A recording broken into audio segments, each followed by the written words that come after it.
Welcome friends, welcome to the session PDCA. और स्वागत है आपका मेरे चैनल ई लर्निंग पे। आज इस सेशन में हम बात करेंगे पीडीसीए साइकिल के बारे में। पीडीसीए बहुत ही इम्पोर्टेंट रोल प्ले करता है जब भी हम किसी प्रॉब्लम को सॉल्व करते हैं तो। और मैं आपसे एक रिक्वेस्ट करना चाहता हूँ, अगर अभी तक आपने मेरा चैनल सब्सक्राइब नहीं किया है तो प्लीज़ मेरे चैनल को सब्सक्राइब कर लीजिए, ताकि ऐसे और भी इंफॉर्मेटिव वीडियोज़ आपके तक पहुँचते रहें। फ्रेंड्स, पीडीसीए को स्टार्ट करने से पहले हम इसके कंटेंट देख लेते हैं। आज हम बात करेंगे पीडीसीए के बैकग्राउंड के बारे में, इसके डेफिनेशन के बारे में, डिफरेंट फेसेस ऑफ पीडीसीए के बारे में बात करेंगे, और हम टूल्स के बारे में बात करेंगे जिनको हम पीडीसीए के डिफरेंट फेसेस में यूज़ कर सकते हैं। और लास्ट में हम देखेंगे कि पीडीसीए के बेनिफिट क्या होते हैं। फ्रेंड्स, स्टार्ट करते हैं हम पीडीसीए के बैकग्राउंड के बारे में। पीडीसीए को हम सीवॉट साइकिल या डेमिंग साइकिल भी कहते हैं, क्योंकि इसे सीवॉट ने डेवलप किया था और डेमिंग ने बाद में इसे 1990s में एज ए पीडीएसए इंट्रोड्यूस किया था। क्योंकि डेमिंग का ऐसा मानना था कि जब भी हम किसी डेटा को स्टडी करते हैं या एनालाइज करते हैं, तो हम उसके डीप तक जाते हैं और डीपली हम डेटा का एनालिसिस करते हैं, और हमें ये प्रॉब्लम सॉल्विंग में बहुत ज़्यादा हेल्प करता है।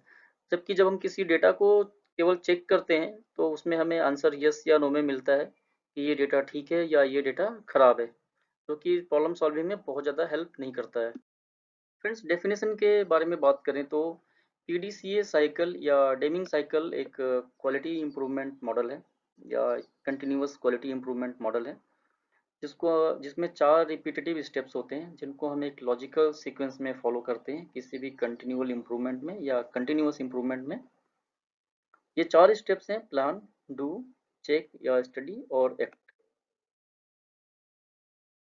फ्रेंड्स, किसी भी पीडीसीए साइकिल में 4 फेसेस होते हैं।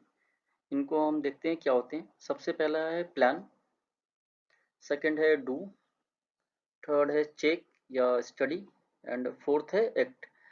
इन सारे फेसेस को हम आगे की स्लाइड्स में डिटेल में समझेंगे कि इनको कैसे इम्प्लीमेंट करना है और ये क्या होते हैं। फ्रेंड्स, सबसे पहले हम बात करते हैं पहले फेस की, प्लान के बारे में।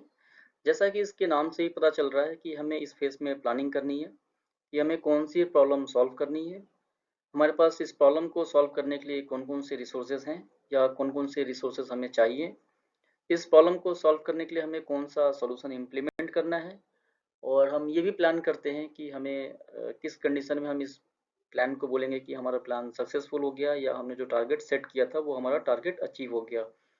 तो प्लानिंग फेज को कंप्लीट करने के लिए डिफरेंट क्यूसी टूल्स का यूज़ कर सकते हैं, जैसे कि पेरेटो चार्ट है, या कॉज एंड इफेक्ट डायग्राम है, या वाइवा एनालिसिस है। इस टाइप के टूल्स को हम यूज़ कर सकते हैं। तो फ्रेंड्स, अगर आपको क्यूसी टूल्स के बारे में जानकारी चाहिए तो मेरे चैनल को सब्सक्राइब कर लीजिए, और आप क्यूसी टूल्स के बारे में मेरे चैनल पे सीख सकते हैं। और मैं इस वीडियो के डिस्क्रिप्शन में क्यूसी टूल्स के वीडियो का लिंक दे दूंगा, ताकि आपको कोई परेशानी ना हो क्यूसी टूल्स को एक्सेस करने में। फ्रेंड्स, सेकंड फेज है डू। ये टाइम है एग्जीक्यूशन का। इस फेज में जो भी हमने प्लानिंग फेज में प्लान किया था उसको इम्प्लीमेंट करते हैं और प्रैक्टिस करते हैं स्मॉल स्केल पे। डायरेक्टली हम लार्ज स्केल पे नहीं जाते हैं, और प्रैक्टिस करते करते अगर हमें लगता है कि कुछ चेंजेस की ज़रूरत है तो हम चेंजेस भी करते हैं।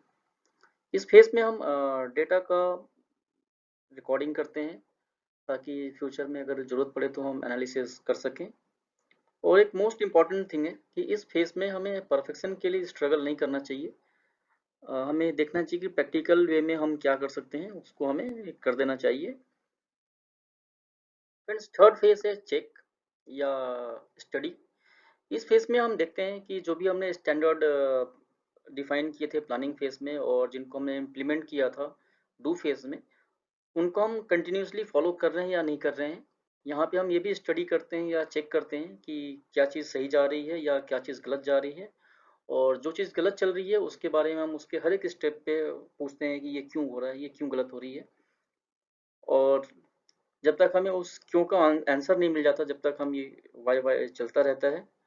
और जब भी हमें आंसर मिल जाता है तो उस सिचुएशन को एनालिसिस करके हम इम्प्रूव करके और एक प्रैक्टिकल सॉल्यूशन को इम्प्लीमेंट कर सकते हैं।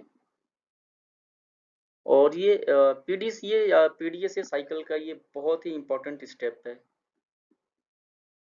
फ्रेंड्स, फोर्थ फेज है एक्ट।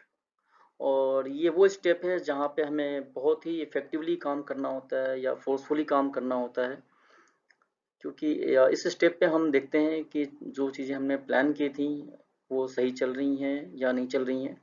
अगर सब कुछ ठीक चल रहा है, एज पर प्लान चल रहा है, तो उस प्रोसेस को हम कंटिन्यू करते हैं। और अभी देखते हैं अगर कुछ प्रॉब्लम है तो उसको हम करेक्ट करते हैं, और जो भी एरर्स हैं उनको प्रिवेंट करते हैं।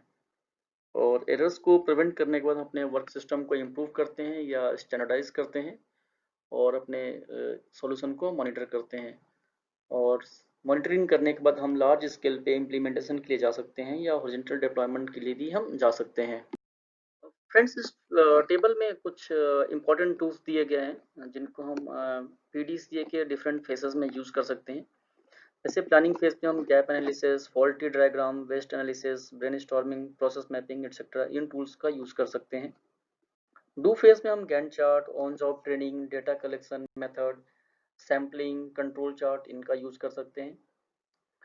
टेक फेज में या स्टडी फेज में हम ग्राफिकल एनालिसिस कर सकते हैं, कॉज एंड इफेक्ट एनालिसिस कर सकते हैं, पैरेटो एनालिसिस कर सकते हैं। और एक्ट फेज में हम गैंट चार्ट है, कंट्रोल चार्ट है, कंट्रोल प्लानिंग है या स्टैंडर्डाइजेशन है, इन सारे क्यूसी टूल्स का हम यूटिलाइजेशन कर सकते हैं। फ्रेंड्स, जब फोर्थ फेज मतलब एक्ट कंप्लीट हो जाता है, तो पीडीसीए कॉन्सेप्ट हमें ये सजेस्ट करता है कि ये पीडीसीए की साइकिल वापस रीस्टार्ट हो जाती है प्लानिंग फेज से, ताकि अनइंटरप्टेड वे में कंटिन्यूअस इम्प्रूवमेंट की एक्टिविटी चलती रहे। फ्रेंड्स, पीडीसीए के बेनिफिट के बारे में बात करें तो ये हमें प्रॉब्लम सॉल्विंग के एक सिस्टमेटिक वे की तरफ लेके जाता है या इनक्रेज करता है कि हम किसी भी प्रॉब्लम को सॉल्व करने के लिए एक सिस्टमेटिक तरीके का इस्तेमाल करें या यूज़ करें।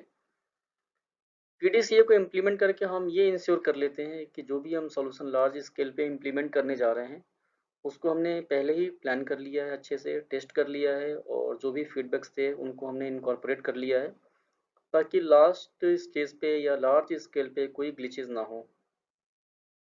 जब भी हम पीडीसीए को इम्प्लीमेंट करते हैं तो ये हमें अपने सेट गोल्स या सेट टारगेट्स के पास लेके जाता है। और जब हम पीडीसीए को इम्प्लीमेंट करते हैं किसी भी टीम में, तो उस टीम की एनालिटिकल जो स्किल्स होती है वो भी इम्प्रूव होती है। Thank you friends, thank you so much. Hope आप मेरे वीडियोस एंजॉय कर रहे होंगे। और अभी तक अगर आपने मेरा चैनल सब्सक्राइब नहीं किया है तो प्लीज़ मेरे चैनल को आप लोग सब्सक्राइब कर लीजिए, ताकि ऐसे और भी इंफॉर्मेटिव वीडियोस मैं आप तक पहुंचाता रहूँगा। और पीडीसीए के बारे में अगर आपको कोई डाउट है या कोई क्वेश्चन है तो आप कमेंट बॉक्स में कमेंट कर सकते हैं। मैं उनके कोशिश करूँगा कि आंसर्स दे दूँ। Thank you once again friends, thank you so much.